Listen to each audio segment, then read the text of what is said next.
Top 5 UX UI design trends in 2025.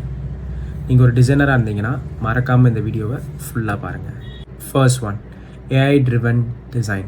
Artificial இன்டெலிஜென்ஸுங்கிறது அது ஒரு பேக் அண்ட் ஃபீச்சர், அது ஒரு பேக் அண்ட் டெக்னாலஜின்னு இல்லை. இப்போ நிறையா கம்பெனிஸில் ஆர்டிஃபிஷியல் இன்டெலிஜென்ஸ் டிசைன் ப்ராசஸில் யூஸ் பண்ண ஆரம்பிச்சிட்டாங்க. Tools like UiZard, Framer AI, Galileo AI இந்த மாதிரி பிளாட்ஃபார்ம் வச்சு உங்கள் ஈஸியாக லேஅவுட்ஸ், காம்பனன்ட்ஸ், டெப்போகிராஃபி, கலர் பேலட்டெல்லாம் அவங்க ஜென்ரேட் பண்ணிக்கிறாங்க. இஃப் யூ ஆர் அ ரிசர்ச்சர்ஸ்னா you can use tools like Dovetail, UserZoom. இவங்கெல்லாம் என்ன பண்ணுறாங்கன்னா லைக் ஒரு ஃபிசிக்கல் யூசர் இல்லாமல் ஆர்டிஃபிஷியல் இன்டெலிஜென்ஸ் யூசரை வச்சு ரெக்குவயர்மெண்ட்லாம் கேதர் பண்ணி அதுக்கேற்ற மாதிரி டிசைன் பண்ணுறாங்க. ஸோ இப்போ டூல்ஸ் மட்டும் இல்லாமல் AI சஜஷனும் கொடுக்குது. இப்போ நான் இந்த மாதிரி ஒரு சப்ஸ்கிரிப்ஷன் ஸ்க்ரீன் க்ரியேட் பண்ண போகிறேன், இல்லை ஒரு பேனர் க்ரியேட் பண்ண போகிறேன் அப்படின்னா அதுக்கேற்ற மாதிரி அது என்னென்னலாம் காம்பனண்ட் யூஸ் பண்ணலாம், நீங்கள் என்னென்ன வேர்ட்ஸ் யூஸ் பண்ணலாம், என்னென்ன பட்டன்ஸ் யூஸ் பண்ணலாம், அதுக்கேற்ற மாதிரி என்னென்ன கலர்ஸ் யூஸ் பண்ணலான்னு எல்லாமே அது ஆஸ் அ டிசைனருக்கு சப்போர்ட்டிவாக இருக்குது. Second hyper personalisation. அப்படின்னா என்னென்னா நம்மளோட ப்ராடக்டை நிறையா இண்டிவிஜுவல் யூசர் யூஸ் பண்ணுவாங்க. அந்த யூசர்ஸ்க்கு எல்லாத்துக்கும் பார்த்திங்கன்னா நம்மளோட டிசைன் பண்ணுறது அடாப்டபிளாக இருக்கணும். அது எப்படி பண்ணுறோன்னா அவங்களோட பிஹேவியர் வச்சும்,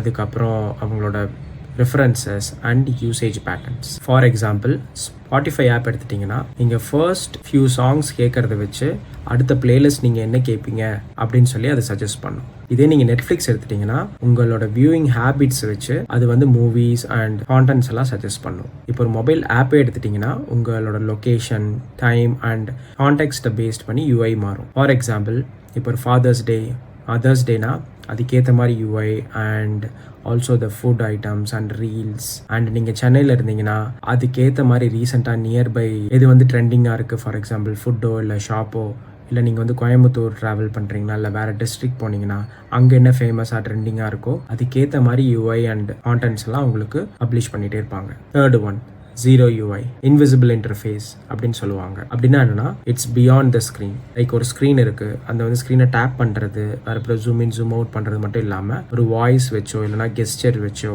இல்லைனா ஆம்பியன்ட் டிரான்சிஷனை வச்சோ அதை கண்ட்ரோல் பண்ணுறது. For example, voice assistant like Alexa, Siri உங்களோட டெய்லி டாஸ்க்ஸ் எல்லாம் ஹேண்டில் பண்ணுறது. அதுக்கப்புறம் ஸ்மார்ட் வாட்சஸ் லைக் அந்த ஸ்க்ரீனை டேப் பண்ணுறது, இல்லைனா ஸ்க்ரால் பண்ணுறது மட்டும் இல்லாமல் நம்மளோட ஃபிங்கர்ஸ் கெஸ்டர்ஸை வச்சு அந்த ஸ்க்ரீனை மெனியூர் பண்ணுறது. Fourth one micro interactions 2.0. அப்படின்னா என்னன்னா முன்னாடி எல்லாம் UI ரொம்ப ஸ்டாட்டிக்காக இருக்கும், பட் இப்போ UI அனிமேட்டடாக இருக்குது. ஃபார் எக்ஸாம்பிள், இப்போ ஒரு பட்டன் கிளிக் பண்ணுறீங்கனாலும் அதுக்கேற்ற மாதிரி ஃபீட்பேக் வருது. இல்லை நீங்கள் ஒரு ஃபுட் ஆர்டர் பண்ணிங்கனாலும் அந்த பர்டிகுலர் டெலிவரி பர்சன் எங்கே இருக்காங்க என்னன்னு சொல்லிட்டு உங்களுக்கு அப்டேட் வந்துட்டே இருக்குல்ல, அதெல்லாமும். அதுக்கப்புறமா நீங்கள் ஒரு ஆர்டர் பிளேஸ் பண்ணிங்கன்னா அதில் சர்ப்ரைசிங்காக அந்த ஆர்டர் ஹாஸ் பீன் பிளேஸ் அப்படின்னு சொல்கிறதா இருக்கட்டும், இதெல்லாமே மைக்ரோ இன்ட்ராக்ஷன்ஸ் தான். So for example, button animation, loading spinners, hover states and toggles. So இந்த மாதிரி UI அனிமேஷன்ஸ் மட்டும் இல்லாமல் ஹாப்டிக் ஃபீட்பேக்கு இப்போ நிறைய யூஸ் பண்ணுறாங்க. லைக் ஒரு டாஸ்க் நீங்கள் கம்ப்ளீட் பண்ணோன்னே ஒரு small vibration in your phone, process indicators like உங்களோட ஆர்டர் எங்கே இருக்குது, ஸோ அவங்க மூவ் ஆகிறது. ஸோ இது எல்லாமே மைக்ரோ இன்ட்ராக்ஷன்ஸ் தான். Fifth one, dark mode evolution. முன்னாடியெல்லாம் பார்த்திங்கன்னா ஒரு டார்க் மோடு ஒரு டாகிளாக தான் இருந்துச்சு, லைக் ஒரு ஆப்ஷனாக தான் இருந்துச்சு, டார்க் மோடு வேணுமா வேண்டாமான்னு. பட் இப்போ நிறையா யூசர் அவங்களோட ஹெல்த் ப்ரிஃபரன்சஸை வச்சு டார்க் மோட் தான் யூஸ் பண்ணுறாங்க. இப்போ ஒரு ஹெல்த் ப்ரிஃபரன்ஸாக மட்டும் இல்லாமல் இப்போ அந்த டிவைஸ் இல்லை அந்த பேட்டரியோட லைஃப் நிறையா நாள் இருக்கணுன்னாலும் கூட இப்போ டார்க் மோட் தான் நிறையா பேர் யூஸ் பண்ணுறாங்க. சொல்லப்போனால் நான் கூட டார்க் மோட் தான் நிறையா ஆப்ஸில் யூஸ் பண்ணுறேன். நிறைய பேர் நினச்சிட்டு இருக்காங்க AI டிசைனர்ஸை ரிப்ளேஸ் பண்ண போகுதுன்னு. அப்படி கிடையாது. AI is a supportive tool for designers.